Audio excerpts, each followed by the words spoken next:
Okay, welcome everybody. Thank you for joining our second virtual event. These events are sprinkled in between our bigger film fest events so that we can learn more about the behind the scenes of the different categories that we have for the Art of Movie Making Film Festival, and so that we can just bring more people into our little world here, celebrating behind the scenes and creatives that are the ones doing all the magic in movies. And so I'm Laura Thorne. I am the executive producer of the Art of Movie Making Film Festival, which we also affectionately called the Tammies. And Aldea Gerard is here. She is the creative director, and McKenna Graff has been our executive assistant for the last couple of months. So we thank her for her time she spent getting us put together and sending out announcements and things like that. I'd also like to thank our other volunteers. If you are looking for something to volunteer that gives you a great opportunity to learn and network with behind the scenes creatives in film, we would love to have you. Just send an email to info@tammff.com. But we have Justin Trim, who is our lead judge, and that means that he helps coordinate with the other judges to help select the film. So if you are a film buff who likes to watch movies, Justin's qualifications are that he has literally seen, I think, every movie ever made. And so he is well qualified to be our lead judge. And then Laz is we have a couple of people who volunteer to be submission acquisitionists. So he is in charge of the AI category. So he looks for other films that are making, or people, creatives who are making AI in films, and inviting them to submit their projects with us. And then we also have Dwan White, who's our lead stunt judge. So he is a stunt performer himself, and he reviews the submissions for the stunt performance category. And Kevin Sherwin does the same thing for puppets and stop motion. And then Salma Abrigo is overall submission director. So she kind of qualifies things as they come in. And I want to mention our partner Film Fights with Friends podcast. If you haven't listened to them yet, check it out. It's really fun. It's not all about stunts, but a lot of behind the scenes, including some just fun stories. If you ever get a chance to listen to stunt performers tell stories, they have the best stories because they hang around on set all day and get to be real close with the actual actors, and they hear a lot of cool stuff. So thanks everyone for joining. And I also want to thank another partner, SFS, the Stylist Fashion Show. They help us put on our main event, which we have coming up next year in October. So this year coming up, we have a lot of really great new stuff. We just did our first summit in New Jersey, and it was amazing. So the summits are, again, another event that helps us to spread the word about the Art of Movie Making Film Festival, and also bring the networking and the celebrating of behind the scenes to a local region. So New Jersey is on fire with film production right now, so it's a great spot, and it was a great place to test this event. So we don't have the awards there. We have showcases and features and behind the scenes and Q&A and screenings of local films. So we will do the same thing coming up in Atlanta, March 30th. I'm sorry, LA, March 30th, and then Atlanta in June. And we will have our New Jersey summit again next September. I think we have the dates around the calendar. All of the events will be up on the website soon, and you'll be able to register plenty of time and ahead of time. And we welcome you to please submit to them. If you are in the LA area, Atlanta area, we have specific regional events. Please submit to those. It is free to submit. You still submit to the awards, which you'll be eligible for in October. And then we will come out and spend time with you at the summits. So without further ado, let's please, actually, Aldea, I want to ask you, McKenna, did I forget anything I should mention? I don't think so. I think you got everything you were looking to hit on. Yeah, I think you're good. Okay, awesome. And if I left out any volunteers, feel free to shame me later, please. So thanks everyone for joining. Thank you for our amazing guests. I'm really excited. This is super, super fun. Game is one of our award categories, game video. So we have 2D and VR as specific categories. So we're having this event to spotlight that, but also to learn more. It's such an exciting world seeing how game video and film video are colliding behind the scenes. So we have Orlando Rivera, who is going to present first. He is an artist that happens to also be a technologist. And so he's got all kinds of experience from VR to AR to XR, and a lot of really cool stuff to present. His wife and brother are here who also work with him on projects. So we welcome Maria and David for joining us. After that, we will hear from Catarina Rodrigues. She is a motion capture and virtual production expert. And then after that, we'll have Kevin Gordon, who is a video artist and XR developer. So, Orlando, take it away.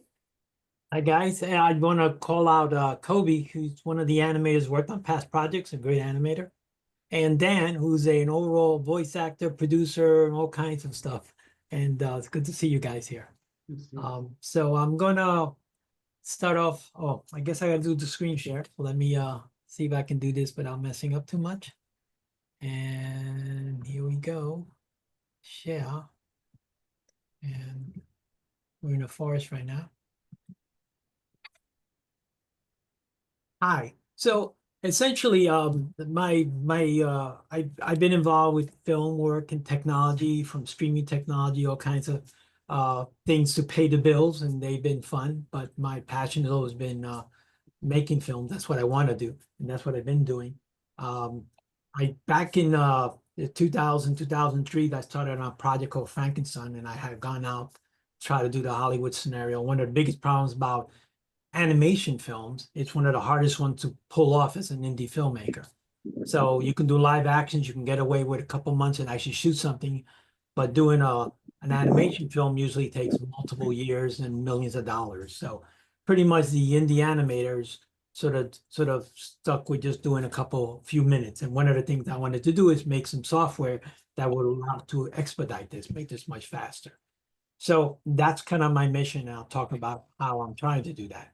So again, I'll go really quickly. I've done a lot of corporate apps, VR apps, AR apps for different folks, from the House of River Schools to ADP to Chase to IBM and all those guys.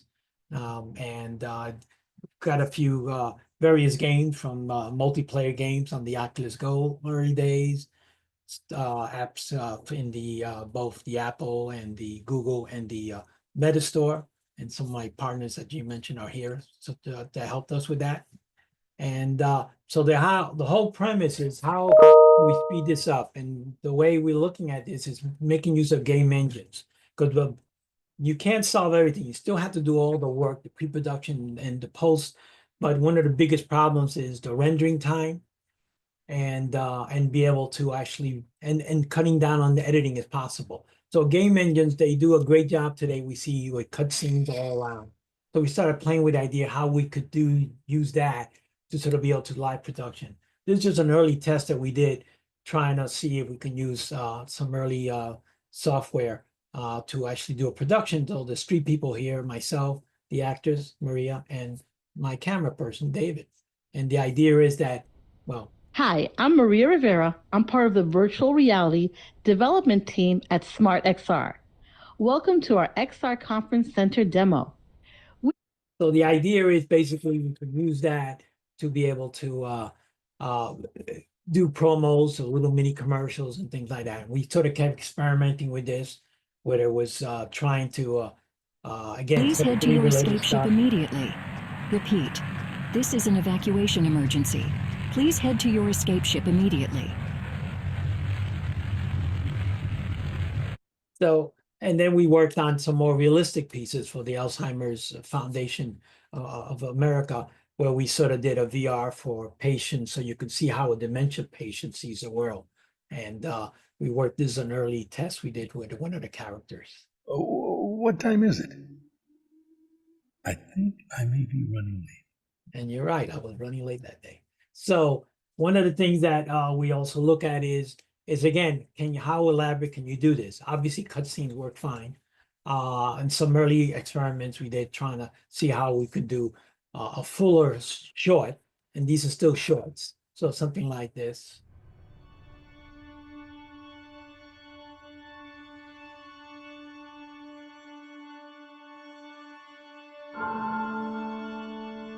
X, come in. The CME has been detected coming your way. You got 5 minutes to take off.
So that's just a little sequence showing that you could sort of stitch these together in a game engine. In this case, it was using Unity. Unreal's another good contender for doing real-time rendering.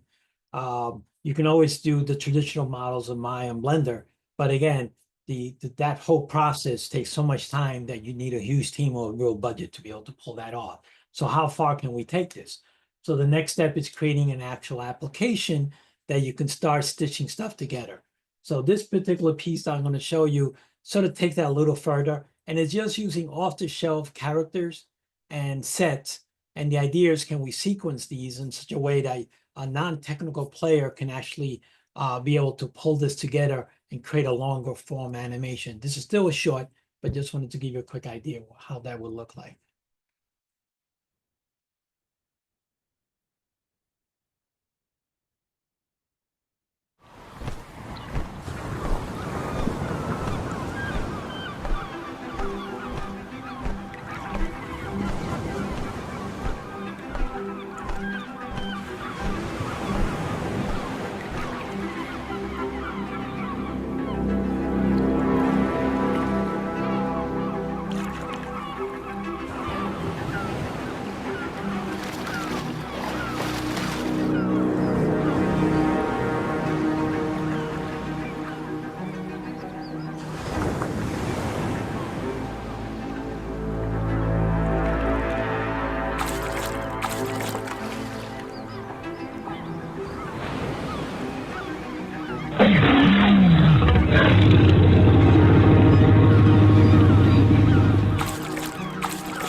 So that was a that needs a lot of work. It's to prove the idea that basically that was done just in a couple days. The system, when it's done, should be able to pull that off just in a couple hours. The idea is that it would be a system that would have, we call it digital puppets, but it could be, not only could you use game controllers to control the characters, oh, you can use VR headsets as well. That's the next step for this.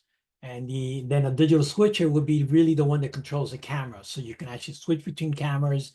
You notice that some cameras were attached to the actual rigs and some could be external. So when the saber tooth is running, you can actually see the camera going with it, and you can have external cameras. And pretty much the way you do a live switch, you do the Academy Awards, Saturday Night Live, or the old Love Lucy show, where basically they actually shot things with a 3-camera setup, and the director would literally be cutting, editing on the fly. So you can do that, or you can do a more traditional form. But the idea is you cut down on rendering and setup. The storyboard editor piece is where you set up all the different shots. And at the end of the day, you need a multiplayer system to be able to pull this all together, because the crew and the actors will come in to whatever they happen to be. So if somebody in the West Coast, East Coast, out in Brooklyn and or in Florida, wherever they are, they can come in and actually control their system, whether it's the editor, the animator, controlling NPC characters. We will have blend shapes. So the next generation of this is going to have much more realistic looking characters, more of a kind of a Pixar level type scenario. That's what we're shooting for. But it would be a system that you can pull together without being technical, without having to be a coder in Unity or in Unreal. So that's one of the things we want to do. So the digital switch controller, it basically could be a keyboard, a game controller, or a specialized little interface that we developed with a Raspberry Pi or one of the other pieces. We pulled that together to make it a really good UI for the puppeteers in a way. The VR headsets will be the next level, because literally you can have an actor with a VR headset, and we will be able to capture his emotions, his blinks, his hands, and the lip sync. And with foot controls, actually all his movement. And you're starting to see that happening already. So I wanted to sort of give an idea how this might work. So I'll give you a little demo of the system. Hello, I'm going to be demoing the prototype or proof of concept for the digital puppet system. How it was used to set up and design the animated film that you saw, that we'll see, and you will get an idea how it was used. So it's running on Unity. This is the app. This part here is the actual interface. Very minimal at this point. Hasn't really been designed. Just to make sure that all the subsystems work the way I expect. I'm running it now. I'll go full screen. Okay, it's a large screen. So essentially, this whole area is a map view. And the lower left corner is kind of a preview of the camera. So it's defaulting to this particular camera, right? And I can use the middle button, the wheel button, to zoom in and out. I can also have a little interface button here to turn off the forest, which is really the trees. They're so thick, it's hard to see anything. So you get a better view. I'll put the forest back, because you notice in the preview, the forest is also gone.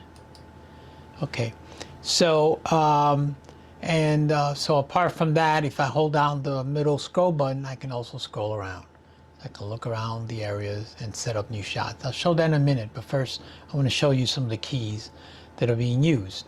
So essentially, the top keys are being used for different cameras. So we go from this to this, this, and basically the idea is some of these rigs already have cameras within the rigs and some external rigs. And you'll see that sometimes if they're walking and you have the internal camera on, you see the camera's walking with them. You'll see that in the Sabertooth for a moment when he runs away. For a moment you see him running, galloping away. But anyway, so that's one thing.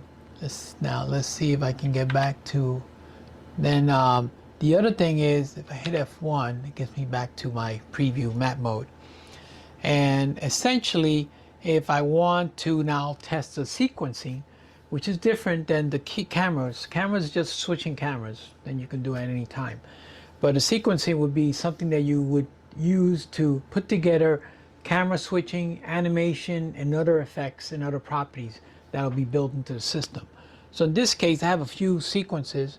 When we had the first Sabertooth encounter, that's the letter Z right now, and he does that piece. Then he yells some more. The Sabertooth looks around. I don't have to wait. He does this, try to scare him away. And then here's the camera on the Sabertooth. He's going to run away for a minute. And then you saw him just go off the screen.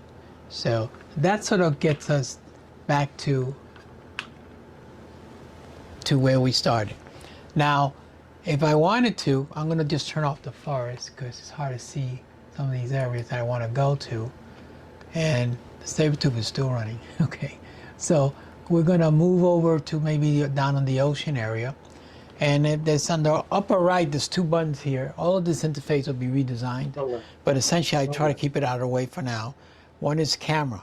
So if I click on camera, I can go with the left mouse button. I'll put it around this little island here. Let's see what it looks like. Okay, so I'm looking at the beach from where this camera is. If I hold down the shift key and the middle wheel key, I can actually move my preview around. See? So I can set up my shot. But let's do a little bit more. There's also another button for character. So there's only one character I'm testing right now. I clicked on the character button. Now I'm going to go here. I'm going to put on the shore one of the characters. And you see now that we have our caveman. So again, if I wanted to set up that shot a little differently, I can do that. Or I can go back to camera and maybe get the camera much closer. And let's see if I can find him now. There he is. So he seems to be very interested in that rock. But the idea is that you have different properties that you control all the animations, blend shapes, and all these pieces. These are off the rack rigs, so we have minimal control. The next generation, next year, we'll have our own rigs, our own characters, a whole different environment where we'll be shooting this. So the idea is that essentially this allows us to sort of give a proof of concept of some of the main components. We've been able to do sequencing, be able to move cameras around, be able to look around the map, and be able to see everything you want. As you notice, it's a very large little island with a lot of stuff going on. So it basically becomes a Hollywood set where we can move our cameras, our characters, and basically set up the sequencing of the animation that we want to show. So hopefully that gives you an idea how this works. So hopefully that gives you an idea of what you're trying to do. So the big part that's important is the multiplayer part. Because if you have all these different people doing a production, whether it's acting, controlling NPCs, non-player characters, helping with different multiple cameras, it could be live camera people, or someone can pre-program, and you're gonna have a lot of folks coming in. So we've done a lot of multiplayer stuff in the past, where we did it, where you can have people come into the environments from different places and play these roles, from acting to crew to directing, etc. So that's gonna be important for it to work. And we've done this a few times, but this is an area we feel really comfortable with. Currently, we're using Pun 2 for an existing demo we have, and we'll probably be moving to Unity 6 probably in the next generation. We'll hopefully you're going into a beta test for next summer. I have a contact there, info@vrspaces.tv. You also can get me Orlando@vrspaces.tv. So anybody wants to be a beta tester and they have Quest 2 or 3, we're also going to support other headsets, but we'll be looking for beta testers there. And let's take a quick look how that part of work is that let's take a quick look at this part. Hi, my name is Orlando Rivera. Hi, I'm Maria Rivera. I'm the educational consultant and project manager for VR Spaces. Excited to be here. So Maria's helping me out to demonstrate kind of the multi-user, multiplayer component that we're using currently. The camera person, David, who's also a developer, he's sort of shooting us. So basically, we're trying to demonstrate that you can do lip sync, hand motions, and we'll be using full body, ready player type characters to do a performance. Where for the capstone, I'll be using other avatars for that. We got to see a little bit of a game before this one, hopefully, which is Monster the Gate, which is kind of first generation multi-user player, where we had 3 or 4 different live actors with headsets running around with Oculus Go in those days. And you had about 25, 30 NPC characters, monsters attacking us, and you saw there was a lot of action going on. These headsets are about 8 to 10 times faster than those headsets. These are Quest 3s. But this should work with any kind of headset, including the Steam VR people. You can use desktops to get even better performance. So the idea is that you can have a real performance captured in real time, and then be able to use the digital puppet system to not only control the action. The digital switcher can control the different cameras, and the storyboard editors and the multiplayer one. So it's the glue that brings it all together. So hopefully it gives you an idea how we're going to try to put these environments, these components together, so you have multiple people going to a virtual set shooting a film animation. Thanks for watching. Thank you so much for joining us today. So we're wrapping up now, but essentially the look of what we're trying to force is more like this. This is Frankenstein, a poster we did way back. And the characters be much more expressive than the ones you just saw. They'll have full blend shapes and full animatable pieces, just like you would if you did something in Maya or Blender or any other piece. We're basically looking for next year to sort of get into early mode to sort of pull this off. And we're also looking at how AI is going to have an impact on this. We already use AI to help with programming and coding, but the bottom line is AI generative imaging can be used as well. You can easily see a scene on a landscape like what we saw on the island and suddenly say it'd be really nice if there was a storm coming in. So rather than try to get new models or new assets, we would incorporate inside the system to actually make calls to be able to render these AI modifications based on the images in there, and then basically be able to do both, where you can do generative AI along with our 3D modeling system and our digital puppets and VR headset. Anyway, so I just wanted to give everybody a good idea. That's what we're sort of heading for. It's an exciting time. We still got to do a lot of the production work that you do, but I like the idea of being able to allow indie programmers to make much longer animation on a much smaller budget. We'll talk later on. Thank you. That's all I got. Awesome. Thank you, Orlando. These videos are also well done, but they're so cute, pretty. I don't know, like they're attractive. I like them. And I was excited just by turning the trees on and off on the map. So the whole rest of it is just bonus. Okay. Thank you so much for sharing all of that. And John, Rick, who's just here, Dan, thank you all for joining also.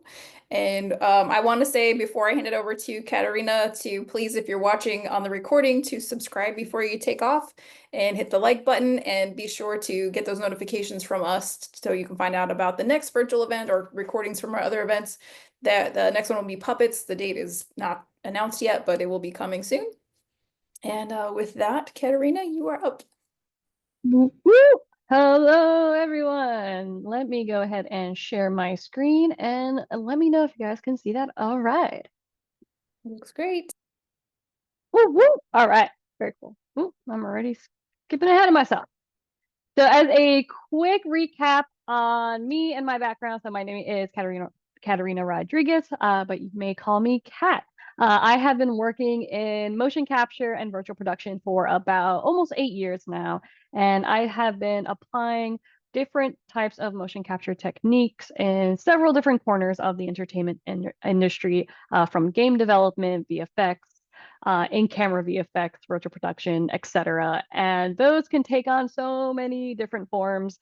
I specialize in facial motion capture, optical capture, and we'll talk a little bit about what that is exactly, as well as inertial capture. So tons of stuff to go through. Since I do have about 20-ish minutes, I am going to try my best to scratch that surface as many times as I can. Keep in mind that a lot of what I'll be diving into is very, very general. So there are a lot of different pipelines out there, game development pipelines, utilizing motion capture in so many different ways. But I tried my best to capture more or less all the general areas down that pipeline, and just like, what you can kind of expect for the most part when approaching either a AAA game studio or an indie studio. So with further ado, also where I am right now, skipping around a little bit. I am currently with a company called OptiTrack, one of the largest motion capture providers. We engineer and design motion capture cameras and software for all capture needs. I am currently working as an in-camera VFX and motion capture systems engineer, which means I work a lot in virtual production, but throughout the presentation, I'll talk a little bit about how some virtual production techniques can also be applied to game development. Now we're gonna get into it. So here is my agenda. What we'll be trying to capture as much as we can throughout the next 20 minutes. I'm going to talk a little bit about what the heck motion capture even is for those of you who kind of heard of motion capture. You think of Lord of the Rings and Smeagol, but you're just, you know, it kind of stopped right there a little bit. At least it was for me before I got into mocap as a career. We're going to talk a little bit about different mocap applications. So naturally, you know, it can be applied to so many different areas beyond entertainment. We won't dig too deep into those areas, but just so you know exist. Then we're going to dive into some general game development pipelines using motion capture. So starting from pre-visualization or previs, production, post-production, and just kind of touching some other, you know, separate areas that mocap might still be applied to. Again, this is super generalized, and this can be fairly different to different studios. All right, so what is motion capture or mocap? So the general idea is that you are capturing real world movements of people or objects, and you're generating all that real life movement and converting it to digital data. And that digital data can be applied to so many different formats, as you will soon see. In this case, for my current company, OptiTrack, we are an example of an optical solution. There are several different types of solutions when it comes to motion capture, and definitely a lot of different tiers of products and solutions that you might be looking for. OptiTrack can be a solution for one studio. Maybe an optical solution might not be the appropriate mocap solution for you. Maybe it might be inertial. Quick, you know, definition or difference of the two: optical being several different physical motion capture cameras being mounted around what we might call a capture volume, all being directed and aimed towards the center, where they'll be capturing all the different actors in the suits with the retroreflective sensors. An inertial system is kind of the opposite. You're wearing, so all of the different tracking sensors are going to be built inside the suit. So you know, a suit like that might be a little bit more mobile, whereas the optical system might be a little bit more of a semi-permanent or permanent locations. All the different solutions containing many different pros and cons for why you might go from one mocap solution to another. And yeah, and all that. So in terms of optical mocap solutions, each of the cameras is using a process of triangulation in order to capture the 3D data for each particular, what in this case, retroreflective marker on the different joints of an actor or on a specific prop, in order to calculate those 3D positions using all the different angles and distance from the optical cameras. And then later on, that data is then mapped to a virtual skeleton, an avatar, just replicating, again, that real world motion. So I'm not going to I'm going to try not to dive too deep into kind of like the technical logistics behind setting up a mocap system, but just so some of you can kind of keep it in mind, especially once we dive into some examples. When it comes to an optical system, there is, of course, a very, very specific installation setup that will involve installing your cameras, aiming your cameras. So in this case, if you are building what might be a standard mocap stage for game development, you ideally want to have all your cameras surrounded in open space and aim towards the center where all the talent and props and everything would be performed and used.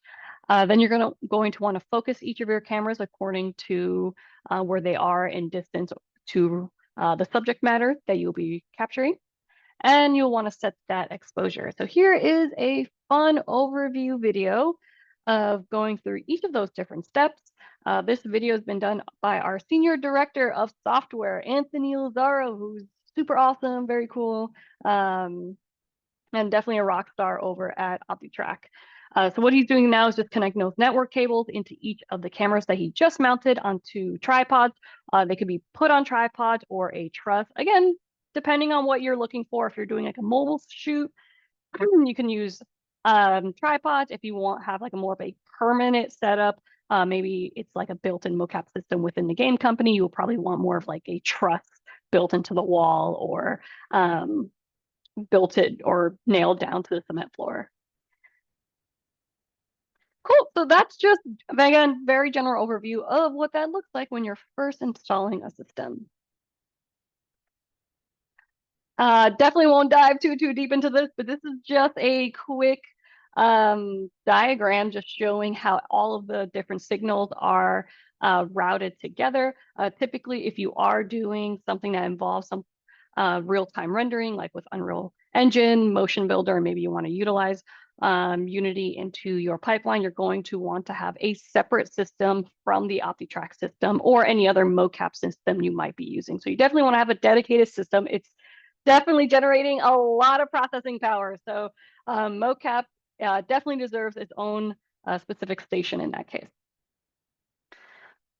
Now, naturally, we are here to talk about video games, but just right before we dive deep into the different areas of the game development pipeline, I just want to give a quick overview of some other ways you might be able to apply motion capture. Virtual production, naturally, that's the one where I focus more recently on, but of course can be entangled with game development. And we have animation being applied to feature films, education, and of course games, which is what we're going to dive deep into.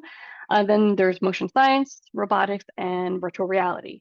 Virtual reality, as you'll soon see, can also be applied to the game development pipeline, and more on that in one moment.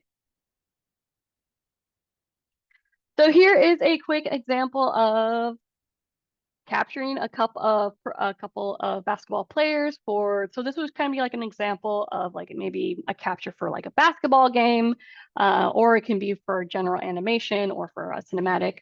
So as I mentioned before, each of our actors or our talent in a capture volume will have a mocap suit. So this would look like a Velcro suit with retroreflective markers. So each of these talent have to wear a retroreflective sensors on their Velcro suit in order to bounce the ultra-red light coming from each of the mocap cameras back to it. So that is how the cameras are using that process of triangulation to capture the 3D position of each sensor.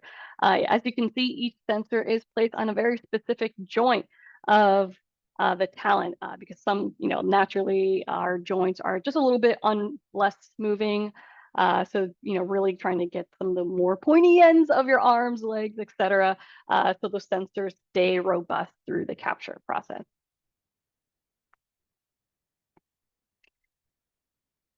And let's see if I can.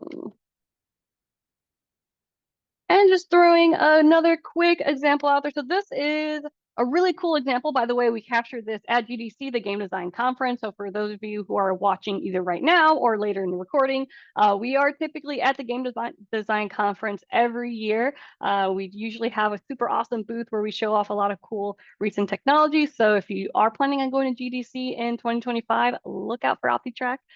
In this particular video, again, another example of how body capture is done, but we are also using one of our colored ref cams. This has been a really awesome addition to our mocap cameras because we are able to not only, what might say, contribute to the solve of the virtual skeleton, but we are also seeing everything in color, which is awesome for any animators in post-production who might use it as a reference for any data cleanup. But more on that, again, a little bit down the slides. I'm slowly catching myself adding way too much information to each slide, so I'm going to try to cut it a little shorter to meet our time frame. So as I mentioned before, we're going to go down through pre-visualization, production for gameplay, animation, cinematics.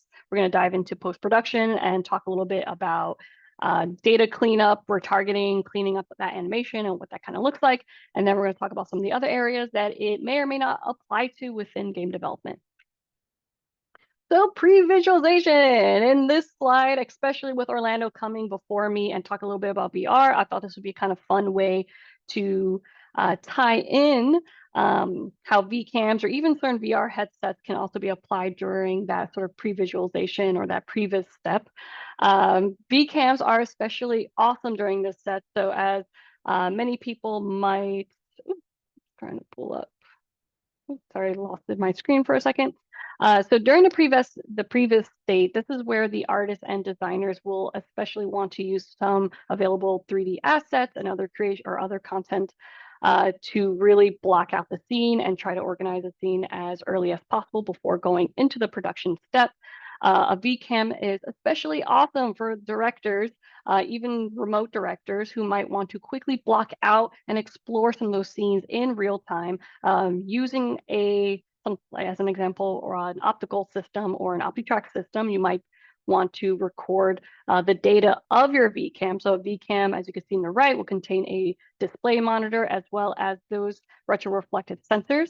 And this might also be considered like what we might call a rigid object, since it's not a person in this case. You can go ahead and record the actual motion of the director or the camera movement and be able to drop that into a game engine and just be able to customize it and replace it how you need. So it's really great in terms of communicating through all the different teams involved in this step. For those who, and this is actually something I've had experience with myself as well, for those who are working remotely and they want to quickly gather motion to be used in the production stage. So you want to grab some previous motion that the talent can then use as a demonstration of what they might want to do. Someone who's not necessarily an actor themselves, who's like an animator at their desk, may want to quickly step into mocap stage and record themselves doing some fast, easy motion. Again, not, naturally they're the animator, they're not the talent themselves, but they might want to record what they sort of have in mind, what the writers have in mind, what the directors have in mind, and then use that just to quickly block in the scenes. And again, just kind of get a more or less idea of what they would like to capture the day of production. Prototyping is also a huge part during the previous stage.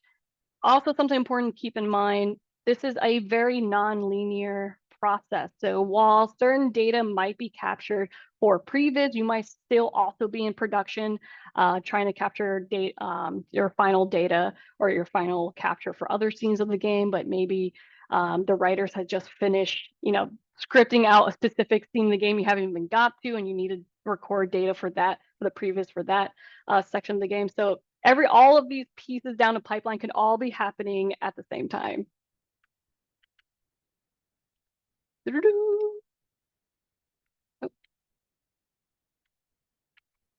Oh, looks like in the last minute my title got a little cut off. Let's ignore that for now. But production for gameplay, animation, and cinematics. So this is the part of the pipeline that most people know and love. And for good reason. This is where we really get into nitty gritty. We're capturing the final captures, the director's on set, everyone's on set, the sweat is high, you're going on set for those 5 a.m. shoots. It's awesome. And there's tons of camaraderie that comes with it and the production team. So there are so many factors in production that uses motion capture in this case. So there's a standard capture, which can involve like body capture of the talent. You have your props, as you can see in an example on the right. Also, shout out to 343. These are a couple of captures we got from the 343 stage, which is currently using a OptiTrack stage. So we have props, characters. Sometimes if you're doing more creature-like capture, some of the talent might have certain extenders or just other types of props that are kind of like attached to them. So if you're doing like a dinosaur character, maybe you might have like this fake tail attached to you that has mocap markers on it to track the tail as well. So that would all be the responsibility of the props team to work with the mocap team to make sure that is all working as planned according to the previs. And any animatics or anything of that sort available to them. I don't have examples for you today on this particular slide, but facial capture is also a huge part of production because this can be done in different formats. You can have an H&C system or a head-mounted camera on set with a lav or some other audio device where you can record your face, sound, and body. Some studios might do it in more of like a Frankenstein mode, especially during the pandemic. That has been a huge go-to method where you might have a facial capture talent in one part of the country doing all their facial capture and audio in one stage. Then you might have all the body capture happening in a whole other stage. So like I said, it's a very nonlinear process. There's different ways of happening. You can also, during this part, or especially during production, you might also have a lot of talent going in and out the VO booth. Sometimes they might have a headset at the VO booth or the voiceover booth to recapture some of their lines. So there's definitely a lot going on here. And of course, prop interactions. Using a real-time streaming engine like Unreal Engine or say Motion Builder is especially important during this time because it allows the director to not only have the scenes captured, but they can also play back in real time just to get a general idea of what that would look like later down the line. Do keep in mind that any real-time streaming during the production stage will naturally look a little messy because it hasn't gone through a post-production step yet. So that is also something that's fairly natural to expect when you're on stage. Here are a couple of examples of just a more in-depth production layout. So huge shout out to Metric Minds, another company that we have worked with, and we have a couple cool shots from one of their soccer shoots, which was really cool. So as you can see, we have a bunch of different motion capture cameras surrounding the stage pointed towards naturally all the players in the center because there are a lot of actors at one time. It does mean we need more cameras because the more cameras, the more data will be supplied, and then the higher the fidelity of that data would look like and less stress and work for the animators later on. But this was an awesome shoot and definitely a really, really cool example of how an in-depth production day might look like. And Laura, if I am going over time, feel free to be like, yo, Kat, wrap it up, and I will happily do so. I think you're good. You have a little extra because we have such a small like in-person audience, so I don't anticipate like a huge amount of time we need for Q&A, so I think you're good. Awesome, gnarly. So here is a close-up pic of just, again, that huge or that larger space because I thought it would be, just a really cool moment to kind of like look and just see how the truss is assembled around the space, the different cameras, how they're specifically aimed. Something to also keep in mind with certain optical systems like this, it is very important to consider any external elements that might also contribute to any what we might call bad mocap data that might require more cleanup down the line. So you definitely want to be careful of spaces or volumes that might have a lot of vibration introduced to the volume because maybe you're on a 12th floor and there's people throwing weights around. Some guy got upset in the floor behind you and you're just throwing furniture everywhere and now there's tons of vibrations. So just something keep in mind as well when considering or just thinking about mocap in general as a solution. Shout out to Raised by Monsters. They have made this awesome overview video that I thought was really cool to show today for those of you who at this point during my talk are like, okay, I kind of know what mocap is, but Kat dived in a lot of information. I still am like kind of lost. Here's another fun recap video just to kind of get an overview of what the production pipeline might look like.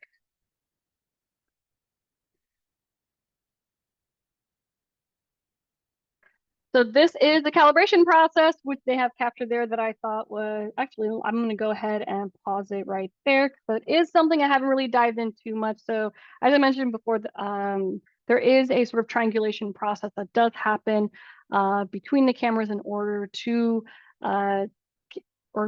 track and capture the 3D position of each sensor. But before you do that, you do have to go through a calibration setup. And what that does is allow the cameras to become familiar with each other and understand the distance between them and the other camera next to them or across from them. It's a very delicate process, and this is usually the reason why mocap artists are the first one in on production day at 6 a.m. call times, because you want to perform a solid calibration of the system without any external inconveniences or, just like random people walking through the set because maybe they don't necessarily understand the mocap needs and, miscommunication happens a lot. So that's why it's really important for the mocap team to be there when there's no one on set during production day. Here's some. So on the right here, we have or as you saw over here, was a little bit of real-time streaming. So again, for the director and DP to get an idea of what they're looking at and if it's kind of nailing what they've envisioned. So usually in a more evolved set like this, you'll have someone who is the real-time operator, and then you'll have a mocap operator sitting right beside them. In this example, we have our friends StretchSense. So StretchSense is a company that design and engineers motion capture gloves. Now, although you can use markers to track finger data, some people might prefer a mocap glove because it's a little less cleanup, and a lot of people kind of prefer the more hand library method when gathering different hand poses. And there also might be people who may prefer not using them at all. Maybe they prefer just to, no pun intended, hand animate their hands. So it's definitely up to a preference. In this case, they are not using head cams. So likely what will happen is they will have either the same talent or a completely different talent who might be a little bit more focused on facial acting to do the facial separate. And then eventually they'll have it all linked together in some 3D application like Maya, or they might retarget all that data later on in, say, Unity or Unreal Engine. All right.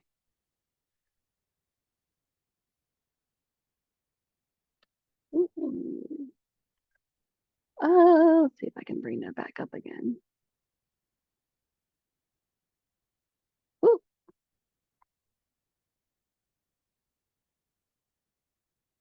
Oh, my fault there. Looks like I had a little bit of a technical difficulty. One moment. See if I can bring back my original PowerPoint back up. Apologies for that, guys. Teams is such an interesting beast sometimes. Let me just bring that back up real quick.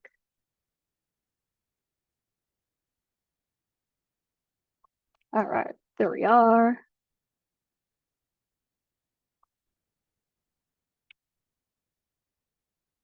Oops, apologies for a little bit of that lag there. Don't you just love when this happens? And I was on the roll too. You can just keep singing through it. It's okay. Yeah, so once we get over to that slide, the next section I wanted to go through with everyone is the post-production process. So during this process, that is when we will either the same team. So depending on how large a company might be, you might have a company that is a bit on the larger side, and they might have a separate motion capture team dedicated to the day of production, or Probably even 5 minutes, Kat. I just wanted to let you know. Gotcha. Let's see if I can get back through these slides. Again, apologies. There looks like a little bit of lag in my connection.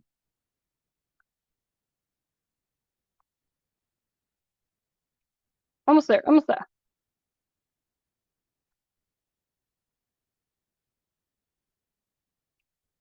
All right, so post-production. So it is primarily a 3-step stage. Again, super generalized, could be very much more in-depth or much more involved depending on the project or the team. But typically it will consist of the cleaning and refining the data. So that is where you're going to take the motion capture data, because sometimes anything can really happen on set. Perhaps the sensor, one of the sensors flew off, especially if you have a lot of actors doing different types of involved moves and stunts, things could happen at any time. So this is where you're going to want a mocap artist or a data cleaner to go in and make sure that data is as clean and solid as possible. This is where your reference video will become especially important because if you are running into any complications, you want to be able to look at your reference video and determine how exactly the talent had moved in that one specific take or that one part of your take where you're running into potential issues with your mocap data. Then once you have QA'd all of your mocap data, you're going to want to go and retarget that data. This can, again, be done in an application like Maya. Unreal Engine has also recently offered some really solid retargeting tools, which is super great, and my team loves it. So you can retarget directly into the game engine. And once you have retargeted all of your motion, which is the process of mapping that motion onto a particular avatar, this process is especially important if you have very drastically different sizes or proportions from your avatar to your actor. So if you have a child trying to record mocap for a giant, huge bridge troll character, your retargeting stage might be a little bit more involved because you're trying to artistically map what that motion will look like into these larger proportions.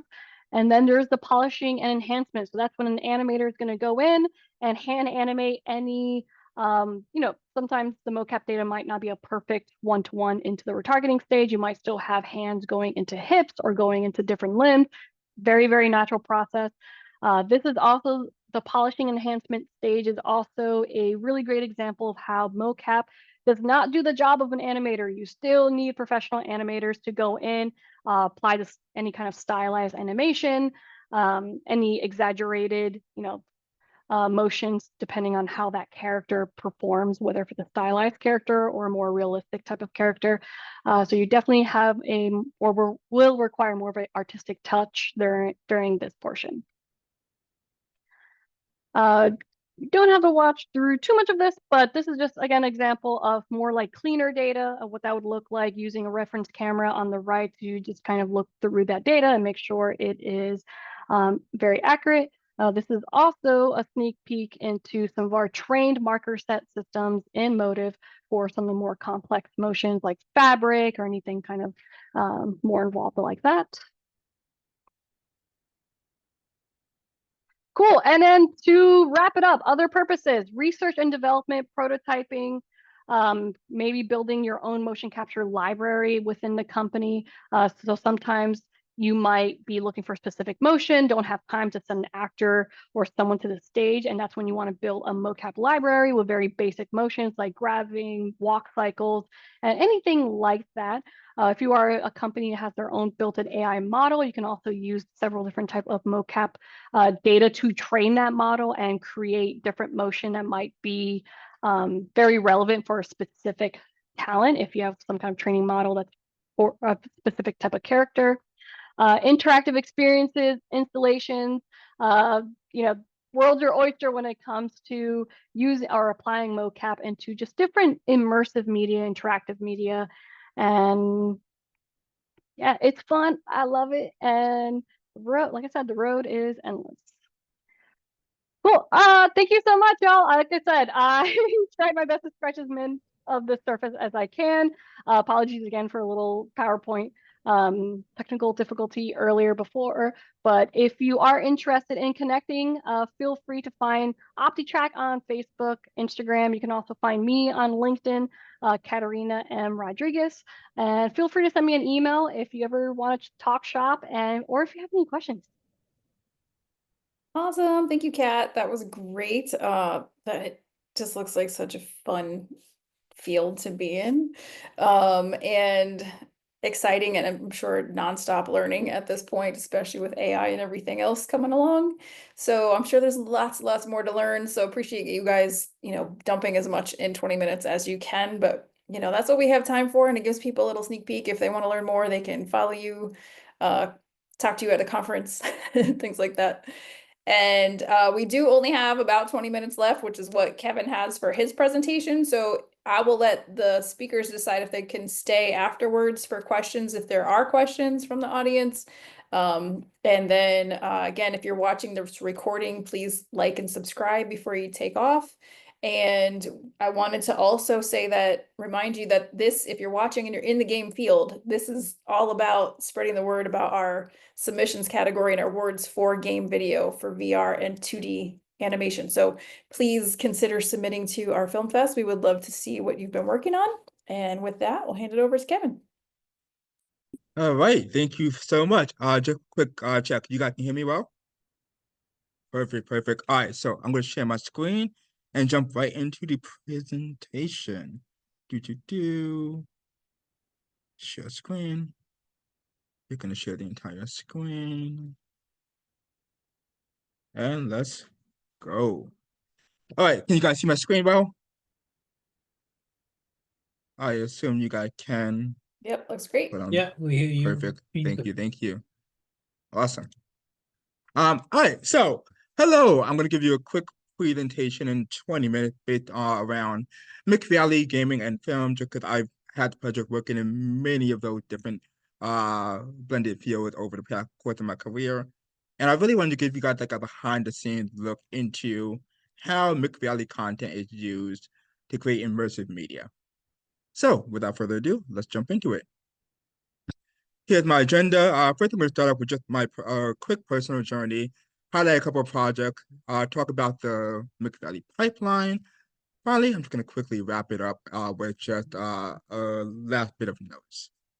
So, me, Kevin. Hey, I'm Kevin. My name is Kevin H. Gordon, pronouns he, him. Primarily, I'm a 3D artist, technical artist, and XR developer. As a freelance game designer, I've worn a bunch of different hats throughout the years and many more titles. I'm just very happy to be sharing with you guys my journey through the arts, gaming, film, and everything in between over the years.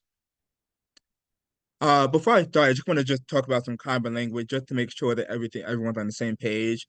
One thing I also do in addition to all the design stuff is I'm an educator, so it's very important for me to make sure that we're all on the same page with regard to things that I'm talking about. If you know it, awesome, but just to make sure we're all good. Just quickly, when I talk about XR, I'll be saying XR a lot in this presentation. XR is basically extended reality. It's a term that coined around 2021, sometime around then. Basically, it's an umbrella term for VR, like MetaQuest, AR, like Pokemon Go, and then mixed reality, like the Apple Vision Pro. And then web AR is something I'll probably talk about a couple times. Basically, it's AR technology that can be used through a web browser, no app required.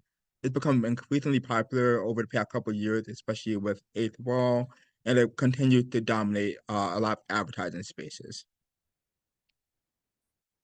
So, to kind of quickly talk, personal journey, how did I get here today? So, quick thing about how I got here. I have a bunch of titles, and I just want to talk about a little bit about who I am. So, I am a professional 3D artist, I'm a technical artist, and an XR developer. I'm a founder of an edtech company, GXD Labs. I'm an educator, and I'm an accessibility activist for deaf and hard of hearing in the XR space. I've worked with a bunch of different companies. I've worked with Flextronics, Little Giant Wolf, Rose Digital, Keyframe, Urban Electronics, you name it. I've worked with a bunch of different companies, which has been amazing. And I've worked on a bunch of different projects types. Some include like immersive VR short films, showroom experiences, art exhibits, geolocation activation, games. Like there's a lot of different things you can do in this space, and I've had the pleasure of working in many different facets of this industry. So I'm going to briefly talk about my journey so far, thus far. I'm not going to get that deep into the weeds with it, just because I want to make sure we have enough time for everything else. But basically, first that's what I went to Mercy College, well, now Mercy University, and got my BFA in Computer Arts and Design with a focus on 3D design and animation. Post-grad, I got my MFA from Savannah College of Art and Design. That degree was in interactive media and game development. There's a big for COVID because COVID was wild. And then right now I refocused a lot on XR and getting back to the things I enjoy doing. I'm gonna just quickly skip through some of this stuff just because I don't want to talk all that overly much about it. But a quick highlight with the first thing, when I graduated Mercy, I again had a focus in 3D modeling and animation. When I graduated, I realized I didn't really want to do animation, and I decided to actually shift my focus to game development. I worked a couple of years in game development, then I went to grad school to pursue my master's. COVID happened, taught game design at high school, worked on a bunch of AR projects. And yeah, COVID was wild. And today, I am an XR developer with Urban Electronics. I've leveled up my education business, and I am a director of an after-school program. I do that as a part-time thing as well. So, a bunch of different hats over the years, a little bit about me. Now, let's get into some of my projects and some of my works, just because I've worked on a bunch of different things, and I want to just highlight some of the things I've worked on. So, I started my career a bunch of years ago, but in the beginning of my career, I was actually really fortunate to be able to work on a VR short film called paper doll origami. In this role, I was actually the 3D artist and like animator and technical animator. For this project right here, I would focus on making the 3D art, making the textures for the film, and I also helped design some of the rigging animation that went into this film. Another project that I developed in the earlier days of my career was this innovation lobby for the company Flextronics. Basically, it was a amazing experience where they want to make a digital recreation of their whole innovation lobby, and I recreated the entire design in 3D. And then this latter part right here was we had 360 videos that would appear when you clicked on each of the titles here, and it would show a 360 video of more about those individual spaces, which was absolutely amazing, really cool project to work on. I just want to go do a quick breakdown of like one of the projects I mentioned. I actually miraculously found a work in progress video for this one here that I'll show you. I'm gonna try and full screen it. So this is an example of how the behind the scenes of making something for VR or film can kind of go. So this was the actual model that was showcased in the actual film itself. We use Unity for it, and this is basically helping out another developer with actually configuring the rig for this film. I just kind of gave a technical breakdown on like how to actually like rig the character.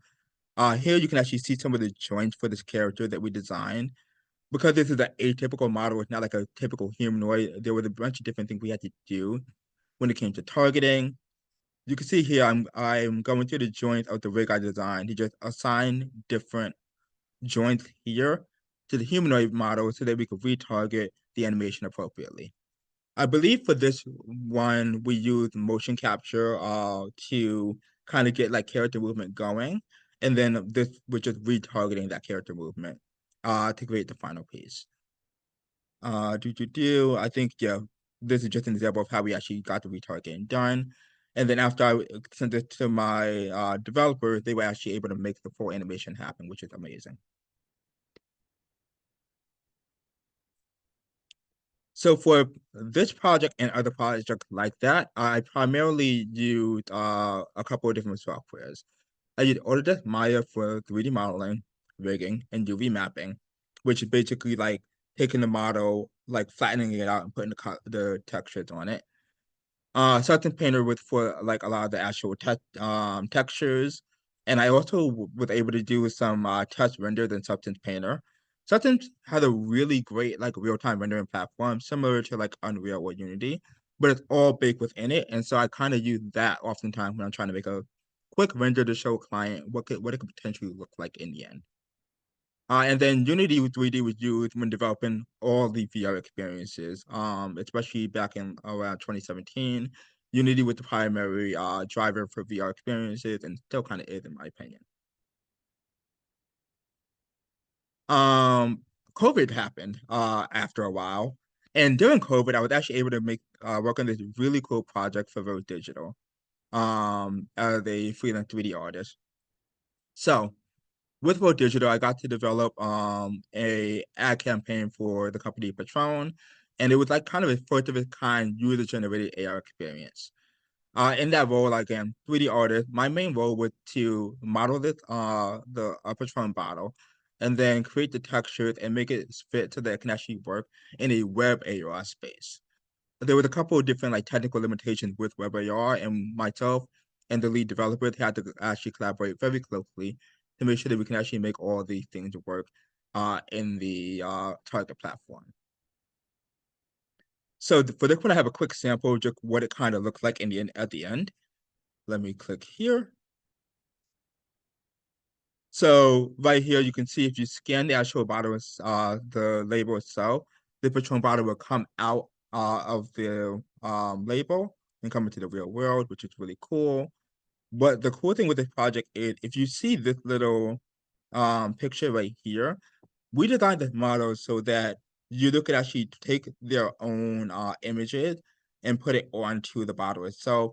as a way of like making their own ads, which is really cool. Let me quickly check the chat real quick. Perfect. Just want to make sure I didn't miss anything. So yeah, really cool project that we worked on here. Worked on a couple other projects with Rose, but this is one of my favorite projects to work on.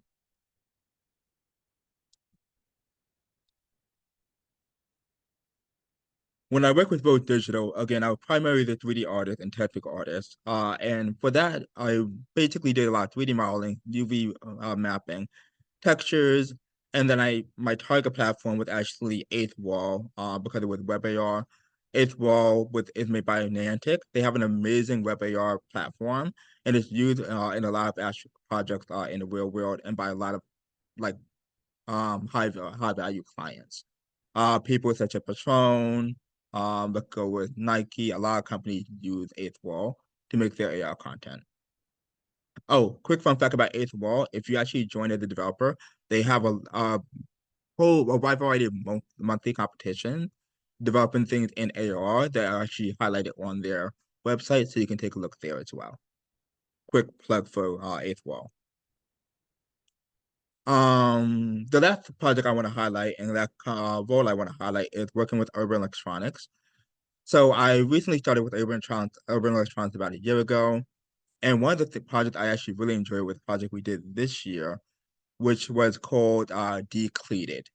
And Decleated is basically an AR scavenger hunt spanning the entirety of the city of Detroit. This project was really cool because there was a promo that was done for the 2024 NFL draft that was, I think, headlined in Detroit. And what happened was there was a bunch of artists from all around Detroit that made these really cool sneakers. Each artist designed their own sneaker, put it all around in different spaces. With Urban Electronics, we developed an app that would allow users to actually go on a scavenger hunt for each of these pieces. And when they find a piece, they can scan it, and this mini game would appear. With this project, I designed the mini game, the really cool quick football game that I'll show you in a second. But designed it, it was really cool, like amazing company to work with. Here it is in action. This is the mini game I designed. I designed all the textures, effects, so on and so forth. You can see we're throwing the mini game into the world. One cool thing with this project is not only is this mini game just in AR, but the cool thing is they actually interact with the real world. So if you saw it actually bounce off the sneaker when the ball like hit it, which is really cool. Had to figure all that, but it was an amazing project to work on. I am losing track of things. Sorry. So, and here's an example of how the 3D models can actually work when I'm doing projects like this. But for this project, I did a bunch of different things, including 3D modeling, rigging, 3D mapping, texturing as always. But in Unity, I actually was also doing a lot of programming in C# for the game, and I did a lot of the game design for this project as well. How am I on time? Just as a quick question before I continue. I mean, I think you can go all the way to that, like maybe like 7:20. Well, actually pretty soon. A couple more minutes. Leave us just a couple minutes at the end to wrap up. And again, if people do have questions, maybe start putting those questions in here so we can see if anybody wants to answer them, but we've got a couple more minutes. Go ahead. All right, cool. I'm gonna speed run the last part. Boom. So I'm just gonna quickly talk about the XR project timeline, pipeline, and what it takes to make XR content. So at this point in my career, I kind of consider myself a full stack XR developer because I can do both the design and coding aspect of XR game development.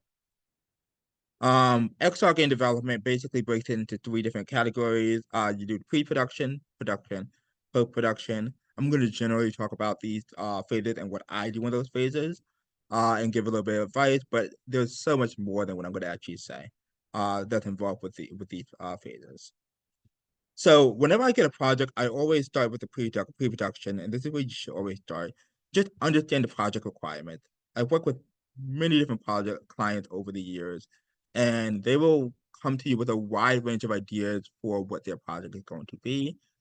The most important part when it comes to pre-production is it's important for you to determine what's realistically possible, given a couple of different things. You need to know your team's current tech and the technical resources. So what program you're using, what rendering platform, game engine you're using, all those things are important. You need to actually understand what the budget is. If you have a big budget, you can make whatever you want, mostly. If you have a small budget, you gotta kind of have to pick and choose your battles and your team's skill sets. When it comes to the production phase of a game and working on any project that I've worked on, that's basically executing on the game plan that you've made. So for 3D projects, that includes 3D modeling assets, making a low-res and a high-res version of it, UV mapping and texturing, and animation or rigging as needed. When it comes to XR programming for a game, this involves coding the major features one by one, submitting code reviews, and then live testing and debugging on multiple different platforms, which is very important. Always test the multiple target platforms if you're targeting multiple devices. And finally, for post-production, I don't know why this thing is here. I apologize for that. I'm going to just quickly talk about this slide because this thing is here. But when it comes to post-production for 3D design, this can include things like checking textures, density. This can include checking the model for any errors, so on and so forth. And again, I apologize for this being right here. This takes away from the presentation a bit, but apologies. When it comes to XR programming projects, this can include things like refactoring to reduce complexity, utilizing different event systems to trigger event and control times. You would think that this part right here, this part right here, isn't that important, but it would come to targeting things for live client, and especially when you're working with different like devices, as I would do in web AR or mobile devices. It's so important to trigger things at specific times, otherwise you will run the risk of overheating a system. All right, I'm gonna quickly wrap up because I only have a few more minutes left. But let's go. So quickly, I just want to talk about storytelling and XR. Throughout my career, I've been pleasantly surprised with how much of film and storytelling has worked its way into very facets of XR and gaming. Whether it's making an interactive film or doing a 360 showcase video, or even making an AR historical tour. Like, you're always going to use film and storytelling in all the aspects of XR production, especially and not forgetting gaming. One thing I would say as I wrap up is, as technology continues to evolve with XR, AI, and everything in between, continue to explore these technologies as they come out and find ways to actually work these new technologies into your workflow.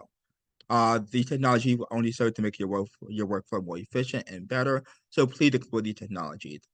For myself, just as a quick note, when it comes to programming, I consider myself a decent programmer, but I'm not the best. ChatGPT has really elevated my programming game and allowed me to work so much faster. So utilize these new technologies as tools to get what you want done. Oh, quickly before I go, feel free to reach out. I put my socials in the chat, but I'm also going to put my socials right here in QR codes. Right here, we have my website, Instagram, LinkedIn. If you contact me add me on Instagram, please just let me know where you found me. Say, hey, I found you at this talk. There's a lot of bots, and I don't really add people unless they actually tell me where they're from. So please let me know where you're from. LinkedIn is a little bit different. I'm fine with LinkedIn, but Instagram especially is like, it really depends. I would like to give a couple of shout outs as I close up this presentation. My co-presenters, Catarina Rodrigues and Orlando Rivera. Thank you guys so much. You guys had an amazing presentation. Laura Thorne and the team Tammy, thank you guys for inviting me to this webinar. And for everyone here who sat and listened to my presentation, I want to give you a especially gracious thank you for allowing me to share a little bit about myself, my journey, and what it takes to make XR experiences in film and storytelling. With that, that's all. Awesome. Thank you, Kevin. That was a great presentation. You are clearly a trained educator.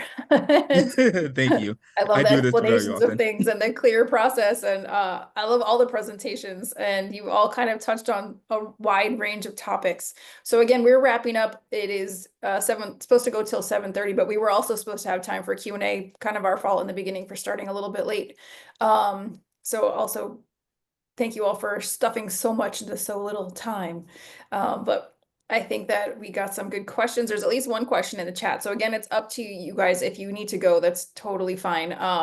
But there is a question specifically for you, Kat. And but before I go to ask that, once again, if you're watching the live recording, hit that subscribe button. Make sure to follow everybody on the socials and links that they shared throughout the presentation, and submit to our film festival, all behind the scenes categories: puppets, animation, costumes, stunt performers. So all of you out there doing motion cab in the suits, submit your projects to us. We want to see them. And let's see. So are you guys all okay with staying for questions for a little bit? Okay, fantastic. So the first one is from McKenna for Kat. She said, it's in the chat, but I'll read it for viewers. You mentioned that and I noticed this too. You mentioned that there was a miscommunication often between the people in charge of motion capture and the people who are also working in the studio on set. As a student, not really in the game world, what would you say has been the most helpful to avoid miscommunications like this? Is it having a background in the game world or something else? And I just realized I could have just let her ask this question herself, but there it is.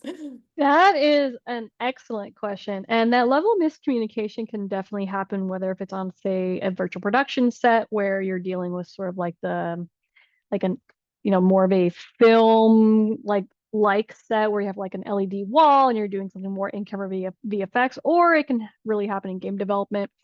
The biggest difference is, so when you apply mocap, and I apologize if it sounds like a really like more of an umbrella answer to a very specific question. When you apply mocap to different areas of entertainment, mocap is treated at a different level of sort of like hierarchy within these different areas. So for example, game development, your mocap will typically happen on its own dedicated mocap volume, where mocap is sort of like, top focus, top, of everything. So it's a little easier to just get to know everybody. Typically, those teams are a little smaller. And to directly answer your question, it sounds a little lame, but really just talking to people, I think it's always a great practice on any set to get to know everyone, make friends with everyone, and ask them about their job and what they do, especially figure out how they overlap with yours. If you are part of a team going onto a production set, typically a coordinator will send out a call sheet of all the different people involved. And that is a great starting point to go through the call sheet, figure out who's who and their job title, and find them, chat with them, and just understand how their job might overlap with yours. And it will definitely save a lot of headaches in the future, especially if it's a more involved set like virtual production, where you have like the grippers, you have like the camera operators, you have several other operators on set beyond, like far beyond mocap. That is when it's especially important to make friends with everyone, learn what they do, and especially learn how their job affects yours. Because if I need to put a mocap camera up and a lighting designer needs to put some sort of lighting fixture exactly where my mocap camera is, and now my mocap camera can't see anything, I need to communicate with that other person right away. So it's definitely part of the game, part of the job. Just be as people person as possible, and and you might make another friend, you might make a new friend in the process. Yeah, that's awesome. Thank you so much. And to all of you for speaking. It was really awesome, especially from someone who really does not know that much. I really appreciated it. Of course, of course. Molly or Dan, anyone have a question? Kobe? What are some of does anybody have any jobs now? What are some of your next voyages that you're taking? I think everyone's working on something. We'll just go in the same order. So Orlando, you want to go first? Oh, be sure to unmute. I muted myself. Okay. Yeah. So always working on new projects. So Frankenstein is actually an old project. You saw at the end kind of an image of that application. So that's kind of more of a longer term project. So we're developing the systems because we want to make that. I don't want to make another short. I really want to be able to do something that's more substantial, which usually is really difficult in animation. So that's been the goal. So I'm playing the part of technologist developer, developing the tool that'll allow us to do that in real time as close as possible anyway. So some things you can do, some things you still got to do the old fashioned way, but things are changing dramatically. And quite frankly, everything that we've done in the past, that's going to change and we have to adapt. So a big part of my headset is understanding how things work. Like I done those things before, but I also realize they're going to change again. And I'm trying to figure out how to fit it in and integrate it in such an interesting way. But it's going to be really fun the next 2 years, at least when it comes from a content creation point of view. Thank you. Go ahead, Kat. It's a little tricky with working with a manufacturer. So typically before OptiTrack, I have worked for service providers, so kind of like the standard studio environment where you're actually working on a specific project at a time. But coming from more software development and hardware development, there's definitely a lot of, I mean, it's a never-ending journey, right? Where you're constantly looking at different ways that your partners might be integrating your data and just understanding what those workflows look like in case one day you do have to supply some level of support to a client who says like, hey, you know, I'm using OptiTrack mocap data, going into a digital Christine Pandora workflow. We're working on some sort of like projection mapping or something of, you know, in a live event setting, and it can be very different. And because mocap data can be applied in so many different ways, it is definitely up to us, especially the system specialists, to just understand what those different workflows look like and really nurture the relationships with the different partners integrating your data, because you know those partners are obviously going to have their own clients using their software, and then we'll be using your software together with your partners. So it's definitely important to maintain a relationship with those other partnering studios, and you know make sure everyone's on the same page about what that integration looks like. So for example, if you know I'm working with Assimilate, which is a media server in virtual production, and they have their own built-in OptiTrack SDK, and I need to make sure that it works well. So I would reach out to them, get a demo license, and just go through the workflow in my own sort of workshop and make sure, or you know, just try to break it as much as I can. And if something breaks, then that's when I go back to Assimilate, like, oh my God, this is broken and we gotta fix it. So this way, whoever's using both Assimilate and OptiTrack will just have a very seamless experience. So that's definitely a huge portion of what I do on a sort of like day-to-day. Hey, Kevin. Thanks, Kat. Hey, so I have a bunch of different projects I'm working on. Some I can talk about, some I can't. But I can just quickly highlight a couple major things I've been trying to do. I've been working on different projects to blend like XR with some of the educational pursuits I've been doing. So whether that's making things for the deaf and hard of hearing in XR or making animation tools, I've been working on my own apps for that. Hopefully I'll be working with a couple of different tourism agencies in and around the New York, Detroit, all those different areas. We have a couple of different projects that we're hoping to get started. We'll see. It's just basically you get approached with a project, then you go through the process of seeing how if this project is actually going to run. Once it runs, everything cool, but it's always just a game of like making sure you and the clients are on the same page with regard to the project.